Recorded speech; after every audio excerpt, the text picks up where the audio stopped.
ஐயா திரு கோவி செழியன் அவர்களே, உங்களுக்கு சீட்டு கொடுத்தது திமுக கிடையாது. அந்த சீட்டை உங்களுக்கு கொடுத்தது புரட்சியாளர் அம்பேத்கர். இந்தியா முழுக்க இன்றைக்கு பட்டியல் சமூக மக்கள் ரிசர்வேஷன் தொகுதியில் நிற்கிறாங்கன்னா அதை கொடுக்குறது ஒரு தேசிய கட்சியோ திராவிட கட்சியோ எந்த கட்சியும் கிடையாது. அதை கொடுத்தவர் புரட்சியாளர் அம்பேத்கர். அவர் அழுதார் அப்படின்னு எங்கள் சாதிக்கு கல்வி மறுக்கப்பட்டுச்சு. அவன் மறுக்கப்பட்டுதாச்சு. யார் மாத்தினா? திரு கருணாநிதி வந்து மாத்தினாரா? திரு ஸ்டாலின் வந்து மாத்தினாரா? திரு அண்ணா வந்து மாத்தினாரா? யார் மாத்தினா? அதை மாற்றியவர் புரட்சியாளர் அம்பேத்கர். அதாவது இவங்களாம் அதை படிக்க மாட்டாங்க, அது என்னன்னு தெரியாது. காலங்காலமாக திமுகவுடைய போஸ்டர் அது இதுன்னு சொல்லிட்டு ஓட்டிட்டு இருப்பாங்க. ஓட்டிட்டு இருந்தோ இல்லை திமுகவுக்கு இவரெல்லாம் பார்த்தீங்கன்னா 3வது முறை எம்எல்ஏ. உங்கள் திமுக உங்களுக்கு கொடுத்தாங்க இல்லையா, அடி கண்ணீர் மல்கிறீங்க இல்லையா? ஏன் 2021 ஆட்சிக்கு வந்தாங்களே அப்போ தூக்கி கொடுக்குறது உயர்கல்வித்துறை அமைச்சர் கொடுக்குறது ஏன் பொன்முடி கொடுத்தாங்க? இதெல்லாம் பக்காவாக ஏமாத்துறதுங்க. அது எலெக்ஷன் வரப்போது பக்காவாக ஏமாத்துறதுக்காக பண்ணக்கூடிய நாடகம் இதெல்லாம். திமுகவும் இவர்களும் சேர்ந்து நடத்துக்கின்ற நாடகம் இதெல்லாம். ஐயாவுடைய பிறந்தநாள் போச்சு இல்லையா, மார்ச் 1. அந்த பிறந்த நாளுக்காக மாரியண்ணன் வாழ்த்து இந்த பார்த்து எனக்கு அவ்வளோ ஒரு ஆத்திரம் வந்துருச்சு. இவர் என்னவா இந்தியாவிலே திராவிடத்துக்காக நிற்கக்கூடிய அரணா, மிகச்சிறந்த முதலமைச்சரா. இந்த மிகச்சிறந்த முதலமைச்சருடைய ஆட்சியில் தான் வேங்கவேல் நடக்குது. இவர் சார்ந்த சமுதாயத்தை சார்ந்தவர்கள் தான் பலரும் ஆணவ படுகொலை என்ற பேரில் வெட்டி படுகொலை செய்யப்படுறாங்க. அப்போ இதுதான் மிகச்சிறந்த ஒரு ஆட்சியா? திரையில் ஒன்று காட்டுறீங்க, செயல்பாடில் ஒன்று இருக்கே சொல்லிட்டு. ஆனால் அதுக்காக நீங்கள் பாராட்டுங்க, முட்டு கொடுக்காதீங்க. ரஞ்சித் அண்ணன் பெரியார் அவருடைய கருத்தை ஏற்றாலும் இல்லை திராவிடம் இந்த மாதிரி சில விஷயங்களை பண்ணியிருக்காங்க ஒத்துக்கொண்டாலும் அவர் ஒரு நாளும் ரஞ்சித் அண்ணன் இந்த திமுகவிற்கு ஒரு முட்டு கொடுக்கக்கூடிய நபராக இருந்ததும் கிடையாது, இருக்கவும் மாட்டார். ஏன்னு கேட்டால் அவர் ஒரு மிக தீவிரமான ஒரு சமரசம் இல்லாத ஒரு அம்பேத்கரிஸ்ட் அண்ணன் ரஞ்சித் அவர்கள். நான் இது வரைக்கும் ரஞ்சித் அண்ணன் ஒரு காம்ப்ரமைஸான ஒரு பொலிட்டிஷியனாக பார்த்ததே கிடையாது. அவருடைய அரசியலில் ஒரு காம்ப்ரமைஸே பண்ணல இது வரைக்கும். ரஞ்சித் அண்ணன் ஒரு பொலிட்டிஷியன், அவர் ஒரு அம்பேத்கரிஸ்ட் பொலிட்டிஷியன். இவரெல்லாம் பார்த்தீங்கன்னா ஒரு படத்தை விற்பனை செய்யறதுக்கு என்ன பண்ணணுமோ அதை மட்டும் பண்ணிக்கலாம், நம்ம கருத்தை பேசிக்கலான்றாரு. நான் என்ன சொல்கிறேன், நீங்கள் உங்கள் கருத்தை பேசுகிறீங்க இல்லையா, அதை மட்டும் பேசுங்க. தயவு செஞ்சு அம்பேத்கரெல்லாம் காமிச்சிட்டு திமுகவெல்லாம் போய்ட்டு முட்டு கொடுக்காதீங்க. நிம்மதி ப்ராப்பர்ட்டி மேனேஜ்மெண்ட், உங்கள் பழைய வீட்டை புதிய வீடாக மாற்றலாம் வாங்க. வாய்ஸ் ஆஃப் தமிழ்நாடு நேயர்களுக்கு வணக்கம். இன்னும் நம்மளோட சிறப்பு நேர்காணலில் வழக்கறிஞர் பிரதாப் இணைஞ்சிருக்காங்க, வாங்க பேசலாம். வணக்கம் சார். வணக்கம் கலை சார். சமீபத்தில் கோவிச்செழியன் ஒரு கூட்டத்தில் பேசியிருக்காரு, அழுதுருக்காருன்னே சொல்லலாம். இந்த ஜாதியில் பிறந்தவங்களுக்குலாம் கல்வியே இல்லை அப்படிங்கிற மாதிரி இருந்த எனக்கு ஒரு போஸ்டிங் கொடுத்துருக்காங்க, உயர்கல்வித்துறை அமைச்சராக போஸ்டிங் கொடுத்துருக்காங்கங்கிற மாதிரி ரொம்ப அழுது ரொம்ப எமோஷ்னலாக அவர் சொல்லியிருக்காரு. அதை நீங்கள் எப்படி பார்க்குறீங்க? அது இவங்க அவங்களுக்கு கொடுக்க வேண்டிய இடத்த தானே கொடுத்துருக்காங்க ஒரு போஸ்டிங்கா? இது எப்படி பார்க்குறேன்னா, முதல்ல ரொம்ப கேவலமாக பார்க்குறேன். ஏன் கேவலமாக பார்க்குறேன்னு உங்களுக்கு கேள்வி வரணும். என்னடா ஒரு அமைச்சர் போய் அழுறாரு, இது போய் கேவலமாக பார்க்குறீங்களான்னு. நம்ம என்ன சொல்கிறோன்னா, உயர்கல்வித்துறை அமைச்சர் ஐயா திரு கோவி செழியன் அவர்களே, உங்களுக்கு சீட்டு கொடுத்தது திமுக கிடையாது. அந்த சீட்டை உங்களுக்கு கொடுத்தது புரட்சியாளர் அம்பேத்கர். நீங்களும் கிடையாது. அந்த சீட்டில் இந்தியா முழுக்க இன்றைக்கு பட்டியல் சமூக மக்கள் ரிசர்வேஷன் தொகுதியில் நிற்கிறாங்கன்னா அதை கொடுக்குறது ஒரு தேசிய கட்சியோ திராவிட கட்சியோ எந்த கட்சியும் கிடையாது. அதை கொடுத்தவர் புரட்சியாளர் அம்பேத்கர்.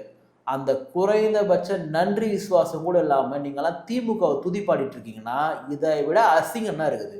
அவர் அழுதார் அப்படின்னு எங்கள் சாதிக்கு கல்வி மறுக்கப்பட்டுச்சு. அவன் மறுக்கப்பட்டுதாச்சு. யார் மாத்தினா? திரு கருணாநிதி வந்து மாத்தினாரா? திரு ஸ்டாலின் வந்து மாத்தினாரா? திரு அண்ணா வந்து மாத்தினாரா? யார் மாத்தினா? அதை மாற்றியவர் புரட்சியாளர் அம்பேத்கர். அதாவது இவங்களாம் அதை படிக்க மாட்டாங்க, அது என்னன்னு தெரியாது. காலங்காலமாக திமுகவுடைய போஸ்டர் அது இதுன்னு சொல்லிட்டு ஓட்டிட்டு இருப்பாங்க. ஓட்டிட்டு இருந்தோ இல்லை திமுகவுக்கு இவரெல்லாம் பார்த்தீங்கன்னா 3வது முறை எம்எல்ஏ. 2011, 2016, 2021 3வது முறை எம்எல்ஏ. அதே திருவிடைமருடு தொகுதி. அந்த தொகுதியை உங்களுக்கு கொடுத்தவர் திரு கருணாநிதி அவர்களோ திரு மு.க. ஸ்டாலின் அவர்களோ கிடையாது. அந்த தொகுதியை கொடுத்தவர் புரட்சியாளர் அம்பேத்கர். அங்கே நீங்கள் தான் நிற்க முடியும், நீங்கள் தான் ஜெயிக்க முடியும். நீங்கன்னா நீங்கள் மட்டும் கிடையாது, ஒரு பட்டியல் சமூகத்தை சார்ந்த ஒருத்தர். நான் ஒன்று கேட்குறேன், உங்கள் திமுக உங்களுக்கு கொடுத்தாங்க இல்லையா, அடி கண்ணீர் மல்கிறீங்க இல்லையா? ஏன் 2021 ஆட்சிக்கு வந்தாங்களே அப்போ தூக்கி கொடுக்குறது உங்களுக்கு உயர்கல்வித்துறை அமைச்சர் கொடுக்குறது ஏன் பொன்முடி கொடுத்தாங்க? இதெல்லாம் பக்காவாக ஏமாத்துறதுங்க. அது எலெக்ஷன் வரப்போது பக்காவாக ஏமாத்துறதுக்காக பண்ணக்கூடிய நாடகம் இதெல்லாம். திமுகவும் இவர்களும் சேர்ந்து நடத்துக்கின்ற நாடகம் இதெல்லாம். 2021 திமுக ஆட்சிக்கு வருது. ஏன் அன்னைக்கு கூப்பிட்டு இவருன்னு கிடையாது, வேற ஏதோ ஒரு பட்டியல் சமூகத்தை கூட உயர்கல்வித்துறை அமைச்சர் கொடுக்குது ஏன் பொன்முடி கொடுத்துருந்தீங்க? பொன்முடி மேலே தொடர்ந்து குற்றச்சாட்டு, பெண்களை குறித்து இழிவாக பேசுகிறாரு, ரொம்ப மோசமாக நடந்துக்கிறாரு, ஊழல் குற்றச்சாட்டு போன பல விஷயம் வர்றதுனால வேங்கவேல் பிரச்சனையை மூடி மறைக்கிறதுக்காக கோவி செழியனுக்கு உயர்கல்வித்துறை அமைச்சர் கொடுத்தாங்க. அப்படி கொடுத்தா மட்டும் நீங்க என்ன சுதந்திரமான அமைச்சரா? நீங்க நான் என்ன பொறுத்த வரைக்கும் திமுக அதிமுக இருக்கிற எல்லா பட்டியல் சமுதாயத்தை சார்ந்த எம்எல்ஏ எம்பியும் அந்த கட்சியினுடைய அடிமைகள் போல இருக்கிறாங்க. ஆர்எஸ் அண்ணன் ஒரு முறை ஒரு இடத்துல சொல்றாரு, இப்போ நான் வந்து திமுக காரன், இப்போ நான் வந்து ரிசர்வேஷன் தொகுதியெல்லாம் வந்திருக்கேன், ஜெயிச்சிருக்கேன், தனி தொகுதியில் தான் வந்திருக்கேன் நான். ஆனால் நான் போயிட்டு ஒரு பிரச்சனை 2 பேருக்குன்னா, ஒரு தலித்துக்கும் ஒரு நான் தலித்துக்கும் பிரச்சனைன்னா ராசா அண்ணன் சொன்ன வார்த்தை, நான் நடுவில் தான் நிற்பேன். நடுவில் நிற்கிறதுக்கான தனி தொகுதி எம்எல்ஏ வானீங்க, முக்கியம் நான் பெரியார், நான் திராவிடம். அப்போ உங்களுக்கு சீட்டு யார் கொடுக்குறது? உங்களுக்கு இப்போ ஆராசானவர்களே பார்த்தீங்கன்னா பெரிய அறிவாளின்னு சொல்கிறாங்க. அப்போ அவர் மனசுக்கு என்னன்னா, சே நம்மளுக்கெல்லாம் போயிட்டு மத்திய அமைச்சர்கள் சின்ன வயசில் கொடுத்தாங்களே, உங்களுக்கு கொடுத்து திமுக கிடையாதுங்க, அதை கொடுத்த புரட்சியர் அம்பேத்கர். அந்த நன்றி விசுவாசம் வந்து உங்களுக்கு இருக்கணும். இவ்வளோ பேசுகிறாங்க இவங்க, இந்த திமுக சமூக நீதி கட்சி, அப்படியே பெரியார் கட்சி, அந்த கட்சி இந்த கட்சின்னு பேசுகிறாங்க. திமுகவில் ஏன் இது வரைக்கும் ஒரே ஒரு பட்டியல் சமுதாயத்தோட தலைவர் ஆக முடியல? ஆக முடியுமா? முடியாது. உதயநிதி வரைக்கும் இன்பநிதி வரைக்கும் தலைமை ஏற்க தயாராகிட்டாங்க. இன்பநிதி ஆட்சியில் வந்து நான் வேலை செய்யறதுக்காக இன்னைக்கு பல பேர் வேலை செஞ்சுட்டு இருக்காங்க. அப்போ இந்த ஒரு கட்சியை அவர் நியாயப்படுத்துறாரு. பொதுவாகவே பார்த்தீங்கன்னா இந்த பட்டியல் சமுதாயத்தினுடைய இருக்கிறாங்களே கட்சியினுடைய எம்எல்ஏ எம்பிஸ்லாம், திமுக திராவிட கட்சியுடைய எம்எல்ஏ எம்பிஸ்லாம், இவங்கெல்லாம் என்ன நினைப்பாங்கன்னா, நம்ம ஒரு எஸ்சியாக பிறந்துட்டோம், இப்போ நமக்கு வந்து ரிசர்வேஷன் தொகுதியில் நம்ம சீட்டு வாங்கிக்கணும், அப்படியே நம்ம சீட்டு கொடுத்தவங்க துதி பாடிட்டு போயிடலாம் அப்படி தான் நினைக்கிறாங்க. காலகாலமாக அப்படி தான் இருந்துட்டு இருக்காங்க. ஏன் கோவி செழியன் வந்து ரிசர்வேஷன் தொகுதியினுடைய எம்எல்ஏ இல்லையா, அமைச்சர் இல்லையா? கவினுடைய ஆணவ படுகொலைக்காக என்ன பேசுனீங்க? வேங்கவேலுக்காக என்ன பேசுனீங்க? மேல் பாதிக்காக என்ன பேசுனீங்க? என்னைக்கும் பல இடங்களை வெட்டுறானுங்க, குத்துறானுங்க, ஸ்கூல் பசங்களை அடிக்கிறாங்க. என்ன பண்ணிட்டீங்க நீங்கள்? ஒன்றும் பண்ணல, பண்ணவும் மாட்டாங்க. ஏன்னு கேட்டால் அந்த கட்சி விசுவாசமாக இருப்பாங்க. டோட்டல் ரஜினிகாந்த் சொன்னார்ல, சிஸ்டம் சரியில்லைன்னு. முதல்ல திமுக போன்ற அதிமுக போன்ற கட்சிகள் முதல்ல சரியில்லை. இந்த அடிப்படை மாற்றத்தை வந்து இவங்க மாற்றாம, அதை சரி பண்ணாமல் திமுக துதிப்பாதிப்பெலாம் வந்து இருந்துட்டு இருக்காங்க. எப்படி அவர்களாம் மனசு தெரியல, அழறாரு அப்படியே. இந்த சாதி வரலாறு படிக்க மாட்டுறாங்க, என்ன நடந்துச்சுன்னு. எனக்கு தெரிஞ்சு கோவி செழியெல்லாம் படித்தவர் தான், அதனால தான் உயர்கல்வித்துறை அமைச்சர் பொறுப்பு வந்து கொடுக்குறாங்க. அப்போ படித்தவங்களுக்கு தெரியாதா நம்ம சீட்டு வாங்கிறதுக்கு யார் காரணம், நம்ம நிற்கிறதுக்கு யார் காரணம்? இப்போ மறைந்த ஐயா நல்லக்கண்ணு அவருடைய ஸ்பீச் ஒன்று நான் பார்த்தேன். நான் ஒரு சேனலுடைய ஐ திங்க் ஒரு கோல்டு மெடல் சந்தி நிகழ்வு நினைக்கிறேன். அப்போ ஐயா நல்லக்கண்ணு என்ன சொல்கிறாருன்னா, நாங்கள் இருந்த காலத்திலலாம் பார்த்தீங்கன்னா பட்டா வச்சுருந்தா தான் ஓட்டு, அப்புறம் வந்து படிச்சிருந்தா தான் ஓட்டுன்னு நிலைமை இருந்துச்சு. என்னைக்கு கான்ஸ்டியூஷன் வந்ததோ, என்னைக்கு வந்து அம்பேத்கர் கான்ஸ்டியூஷன் எழுதினாரோ அவர் மூலமாக தான் பார்த்தீங்கன்னா எல்லோருக்குமான வாக்குரிமை கிடைச்சின்னு சொல்லிட்டு ஐயா நல்லக்கண்ணு பேசுகிறாரு. ஐயா நல்லக்கண்ணு ஒன்று இங்கே இருக்கக்கூடிய ஒரு பட்டியல் சமுதாயம் கிடையாது. அவர் என்ன சமுதாயம் எல்லாருக்குமே தெரியும், நம்ம அப்படி அவர் வெளிப்படுத்த விரும்பலை. ஆனால் அவர்களுக்கெல்லாம் அப்படி ஒரு உணர்வு இருக்குது. இங்கே வந்து எல்லோருக்குமான வாக்கு இருக்குது, படித்தவனுக்கும் படிக்காதவனுக்கும் ஒரு வாக்கு தான், பெண்ணுக்கும் ஆணுக்கும் ஒரு வாக்கு தான், எல்லோருக்குமான வாக்கு இருக்குன்னா இது காரணம் அம்பேத்கர் அப்படின்றது அவருக்கு தெரியுது. ஏன் உங்களுக்கு தெரியாதா? நீங்கள் தான் வந்து பெரியாருடைய பட்டறையிலேருந்து வரவங்களாச்சு, நீங்கள் தான் வந்து திமுக திராவிட பட்டறையிலேருந்து வரவங்களாச்சு. திராவிட பட்டறையில் என்ன பண்ணுறாங்கன்னா இவங்கெல்லாம் வந்து ஒரு பண்ணை அடிமைகளை உருவாக்குறாங்க. காலங்காலமாக அடிமைகள் இருந்தால் எப்படி இருப்பாங்க, நம்ம முதலாளிக்கு விசுவாசமாக இருக்கணும், முதலாளி குடும்பத்துக்கு விசுவாசமாக இருக்கணும் அப்படின்ற அளவுக்கு இருப்பாங்க இல்லையா, அப்படி வந்து உருவாக்குறாங்க. இவரெல்லாம் ஏன் அமைச்சராகிறான்னா இப்போ தான் தெரியுது. இப்போ திமுக துதிப்பாளிகளாக இருக்காங்க இல்லையா, அவர்கள தான் அமைச்சராகுவாங்க. இவங்க தான் இப்படி இருக்காங்கன்னா, இந்த திமுக கூட கூட்டணி ஆட்சி ஆதரிக்கிறாங்களே, திமுகவுடைய கூட்டணிகளாக விசிக போன்ற கட்சிகள் ஆதரிக்கிறாங்கல்ல, அவங்களுடைய எம்எல்ஏ எம்பி என்ன பண்ணுறாங்கன்னா திமுகவினுடைய ஆட்களாக மாறிடுறாங்க. சிந்தனை செல்வன் அண்ணன் போன்றவர்களும் எனக்கெல்லாம் சிந்தனை செல்வன் நல்லா தெரியும். அவரே பார்த்தீங்கன்னா உதயநிதிக்கு புகழ் பாடுறாரு, ஸ்டாலின்களுக்கு புகழ் பாடுறாரு, மிகப்பெரிய ஒரு புகழ்பாடிகளாக வந்து மாறிட்டு இருக்காங்க. நான் ஏன் இதில் ஷானவாசரோட பேரில் குறிப்பிடலைன்னா அவங்களும் திமுக தான், அவங்களாம் நான் பேசவே மாட்டேன். எனக்கு இவரெல்லாம் பேசுகிறாரு அப்படின்ற ஒரு வருத்தம் தான். நம்ம மண்ணால் யாராக இருந்தாலும் நம்ம எப்படி விட்டு கொடுத்துட முடியும், ஆனால் இவரெல்லாம் பேசுகிறாரு அப்படின்ற ஒரு வருத்தம் தான் எனக்கு. அப்போது திமுக அதிமுக போன்ற கட்சியில் இருக்கக்கூடிய பட்டியல் சமூக எம்பி எம்எல்ஏவும் இப்படி தான் இருக்காங்க. இந்த பட்டியல் சமூகத்துக்கான கிச்சின்னு சொல்லிட்டு விட்டுறாங்கல்ல, இவங்களும் போய் அவங்களுக்கு வந்து இப்படி ஆயிடுறாங்க, எப்படி ஒரு அடிமைகள் போல மாறிடுறாங்கன்றதான் என்னுடைய வருத்தமே. எனக்கெல்லாம் கோவி செழியன் ஸ்பீச்சை கேட்டு எனக்கு கோவம் வந்துச்சு. இதில் வேறு அதுக்கு பிஜிஎம்லாம் போடுறானுங்க, அப்படியே இந்த பழைய பாட்டெலாம் போட்டு உருட்டி அப்படியே பயங்கர துக்கமாக போகிற அருவருப்பாக இருக்குது. அதெல்லாம் பார்க்குறதுக்கு எனக்கு ரொம்ப மோசமாக வந்துருக்கு. இப்போ ரஞ்சிதா இருக்கட்டும், மாரி செல்வராஜா இருக்கட்டும், 2 பேருமே தலித் மக்களுக்கு ரொம்ப குரல் கொடுத்துட்டு பல படங்கள் இயற்றிட்டு அது ஒரு முன்னுதாரணமா தான் எல்லா படமுமே இயற்றி இருந்தாங்க. இப்போ சமீபத்துல வந்து ரஞ்சித் அவர்கள் வந்து அதே நிலப்பாடுல தான் இருக்காங்க. ஆனா இவர் வந்து கொஞ்சம் மாரி செல்வராஜ் வந்து பின்வாங்கின மாதிரி இருக்கிறது. டிஎம்கேக்கு சாதகமாவே போற ஸ்டேஜ்ல எல்லாம் பேசுறது, சாதகமா இல்ல சப்போர்ட்டா இருக்காரு.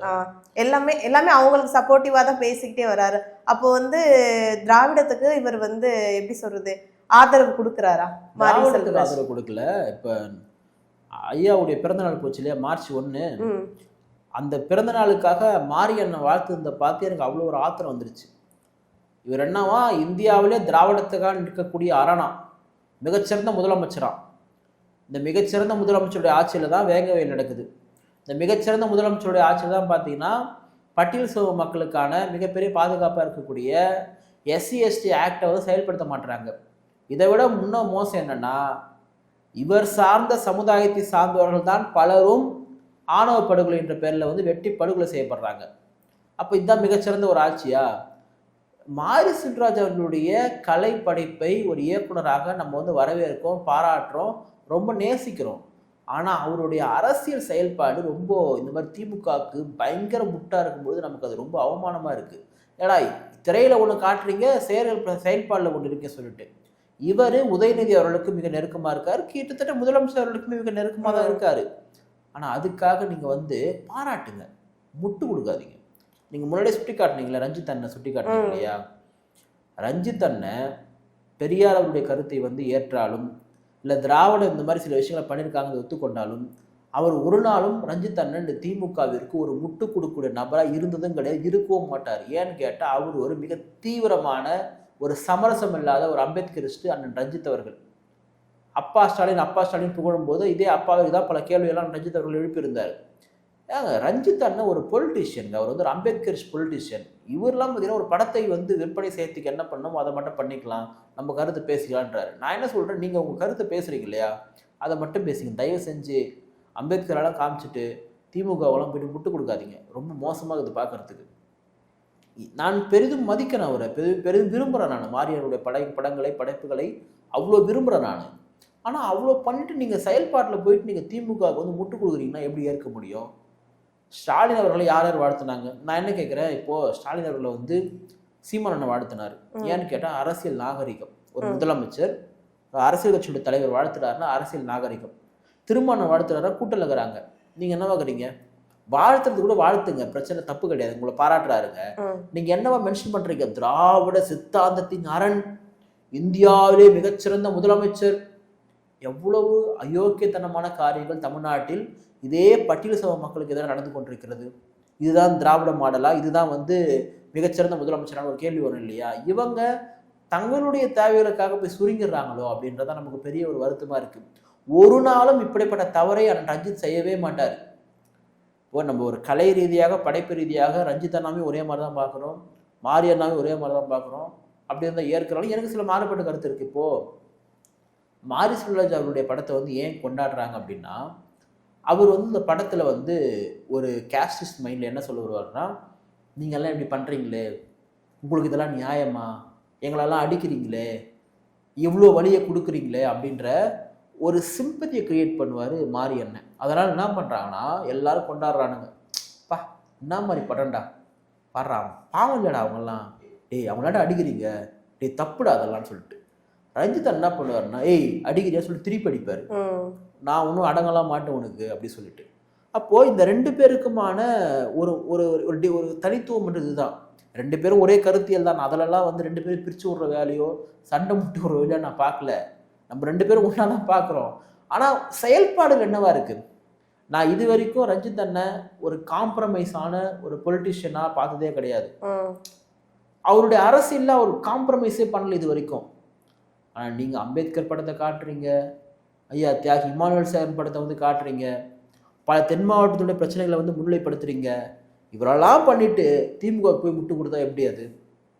அப்போ எதனா ஒன்று தானே இருக்க முடியும்.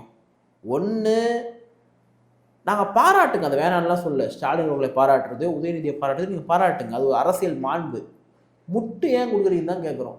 அப்போ இந்த முட்டு கொடுத்து என்ன பண்ணுறீங்கன்னா, நீங்கள் இந்த ஆட்சியை வந்து ஒரு புனிதமான ஆட்சி கூட பெருமைப்படுத்துறீங்க. இப்போ ஒரு பெண்ணா நீங்க சொல்லுங்க, திமுகவுடைய ஆட்சியில பெண்களுக்கு பாதுகாப்பு இருக்கா? பெண்கள் சுதந்திரமா போறாங்களா? நான் கேட்குறேன். கொஸ்டின் ஏன் வருது? இல்லைன்னா கொஸ்டின் தான் வரும். அப்போ பெண்களுக்கு பாதுகாப்பு இல்லை, பட்டியல் மக்களுக்கு பாதுகாப்பு இல்லை, எதிலுமே பாதுகாப்பு இல்லாத ஒரு ஆட்சியை வந்து நீங்க எப்படி வந்து நியாயப்படுத்துவீங்க? அப்ப நீங்க என்ன சொல்ல வரீங்கன்னா, ரெண்டாவது நான் இன்னொன்று சொல்ல மறந்தேன் உங்ககிட்ட. இதே அண்ணன் மாரி செல்வராஜ் தான் பார்த்தீங்கன்னா திமுகவுடைய தேர்தல் பிரச்சார பாடலை இயக்குகிறார் ஒரு செய்தி. இது உண்மையா பொய்யானு தெரியாது. உண்மையா இருந்தாலும் ஆச்சரியப்படுத்துக்கலாம் ஒன்றும் கிடையாது. அதெல்லாம் இயக்குங்க, ஒன்றும் பிரச்சனை கிடையாது. அதெல்லாம் இயக்குங்க, நீங்க போய் நல்லா இயக்குங்க. இதே திமுகவுடைய ஆட்சி திராவிட மாடல் ஆட்சி, திராவிட சித்தாந்தத்துடைய ஆட்சி தொடர்ந்து சொல்லிட்டு போய் ஓட்டு கூட கேளுங்க நீங்க. ஆனா காலம் உங்களை பார்த்து கொண்டிருக்கிறது. திமுகவை நல்ல கட்சி, புனிதமான கட்சி என்று முட்டு கொடுப்போரை காலம் பார்த்து சரியான ஒரு பதிலடியை வந்து கொடுக்கும். அண்ணன் திருமாவை நான் நேசிக்கிறேன். ஆனா அண்ணன் திருமா அவர்கள் வந்து திமுக ஆதரி சொன்னா ஆதரிக்க மாட்டேன். ஏன்னு கேட்டா திமுக தமிழர்களுக்கும் ஆதி தமிழர்களுக்கும் எதிரான ஒரு கட்சியா நான் பார்க்கிறேன். ஏன்னா அப்படிதான் இருக்கு. ஆனா நீங்க இதே தமிழர்களுக்காக ஆதி தமிழர்களுக்காக கட்சி நடத்திட்டு நீங்க போய் ஆதரிக்கணும், அது உங்க கூட்டணி. அவராவது தேர்தல் அரசியல் இருக்காரு. அவர் பண்றதுல கூட வந்து பாத்தீங்கன்னா குறைந்தபட்ச நியாயத்தை சொல்ல முடியும். இவர் என்ன தேர்தல் அரசியல் இருக்கீங்க நீங்க, உங்களுக்கு திமுக வந்து மாரியண்ணனுக்கு வந்து அடுத்த முறை எம்எல்ஏ சீட் கொடுக்க போதா இல்லை எம்பி சீட் கொடுக்க போதா? கொடுத்தாலும் ஆச்சரியம் கிடையாது. ஏன்னா அந்த அளவுக்கு சப்போர்ட் பண்றாரு. சப்போர்ட் முட்டு விடுறாரு போயிட்டு பயங்கரமா. அதாவது தேர்தல் இந்த லாஸ்டா கூட பார்த்தீங்கன்னா ஒரு கல்வி விழா நினைக்கிறேன், அதில் இவர் வெற்றிமாறன் மிஷ்கின் போடுறவங்களாம் போயிட்டு பேசி பயங்கர போந்துருந்தாங்க. ஒரு நாள் ரஞ்சித் அதை பண்ண மாட்டார். ஏன்னு கேட்டால் அவருக்கு ஒரு கிளியர் விஷன் இருக்கு. ரஞ்சித் அண்ணன் சொல்லக்கூடியது இந்த சமுதாயத்தில் அவருக்கு பெரிய அளவிலான எதிர்ப்பலையை ஏன் உருவாக்குதுன்னா அவர் கேள்வி கேட்குறாரு. அவர் வந்து எதிர்த்து சண்டை போடுறாரு. உங்களை மாதிரி போயிட்டு காம்ப்ரமைஸான கருத்துலாம் சொல்லலை. எங்கள் திரையிலலாம் பயங்கரமான காம்ப்ரமைஸ் பண்ணுறீங்க. இப்போ கடைசியாக அதில் காலப்படம் படம் உள்ளபடியே மிக சிறப்பாக இருந்துச்சு. ஒரு விஷயத்த ரெண்டு சமுதாயம் என்னன்னு எல்லாருக்குமே தெரியும். இருந்தாலும் பார்த்தீங்கன்னா ஒரு கருத்தை வந்து சொல்ல வராரு. ஆனால் என்னுடைய தரப்பில் ஒரு கேள்வி என்னன்னா, அந்த அளவுக்கு எது தரப்பாலும் நியாயவான்களா அப்படின்னு ஒரு கேள்வி இருக்கு. எனக்கு ஒரு பெரிய ஒரு கேள்வி இருக்கு. ஏன்னா ஒரு கெட்டவன் வந்து கெட்டவனா மாறான அதுக்கான சூழல் தான் உருவாக்குது. ஆனால் அதுக்காக தனக்கு எதிரியா இருக்கக்கூடியவர் வந்து பயங்கர கருணையோடு அணுகுவான்னா எனக்கு அது தெரியல. ஏதாவது தொடர்ந்து இங்கே என்னன்னா ரஞ்சித் அண்ணன் மட்டும் ஏன் இருக்கிறாங்கன்னா அவர்கிட்ட நோ காம்ப்ரமைஸ் பண்ண மாட்டாரு. அவர் அச்ச அடியில் அவங்கள திருப்பி அடிப்பார், அவர் அடங்க மாட்டார். ஆனால் இவங்க என்ன பண்ணுறாங்கன்னா எங்களை அடிக்கிறாங்க, எங்களை இது பண்ணுறாங்க, அது பண்ணுறாங்க சொல்லிட்டு காமிச்சிட்டு போயிடுறாரு. அது அவருடைய கலைப்படைப்பு. நான் அவருடைய கலைப்படைப்பை வந்து பாராட்டுறேன், வியக்கிறேன், நம்ம கொண்டாடுறோம். ஆனால் அதுக்காக நீங்கள் திமுகவுக்கு முட்டு கொடுக்குறதெல்லாம் ஒரு நாளும் வந்து ஏற்றுக்க முடியாது. இப்போ கோவி செழியன் போன்ற நபர்களுக்கும் நம்ம சொல்லக்கூடியது என்னென்னா, நீங்கள் திமுக ஒரு சீட்டு குதிச்சுன்னு நினைக்கிறீங்க இல்லையா, அது அப்படியே இருக்கட்டும். தயவு செஞ்சு இந்த சாதி அடையாளத்தில் வந்து இந்த சாதிக்காக திமுக குதிச்சுன்னா சொல்லாதீங்க. அது ரொம்ப அருவருப்பாக அசிங்கமாக இருக்குது. திமுகவை மட்டும் துதிப்பாட்டு வழக்கு போல ஸ்டாலின் வாழ்வு, உதயநிதி வாழ்வு சொல்லிட்டு அப்படி மட்டும் கிளம்பி போயிடுங்க. தயவு செஞ்சு நான் இந்த கேஸ்ட்டுக்குள்ள வந்து சொல்லிக்கிடாதீங்க. ஏன்னா அந்த கேஸ்ட்டுக்குள்ள நீங்கள் வரீங்கன்னா அந்த கேஸ்ட்டுக்கு வந்து திமுக சீட்டு கொடுக்கல, அது கொடுத்தது அம்பேத்கர். அம்பேத்கரை பேருக்காக பயன்படுத்திட்டு அவர் கொண்டு வந்த தேரை தயவு செஞ்சு பின்னோக்கி இழுக்காதீங்கன்றதான் நான் சொல்ல விரும்புவது. தங்களின் பல்வேறு கருத்துக்களை பகிர்ந்தமைக்கு நன்றி. நன்றி.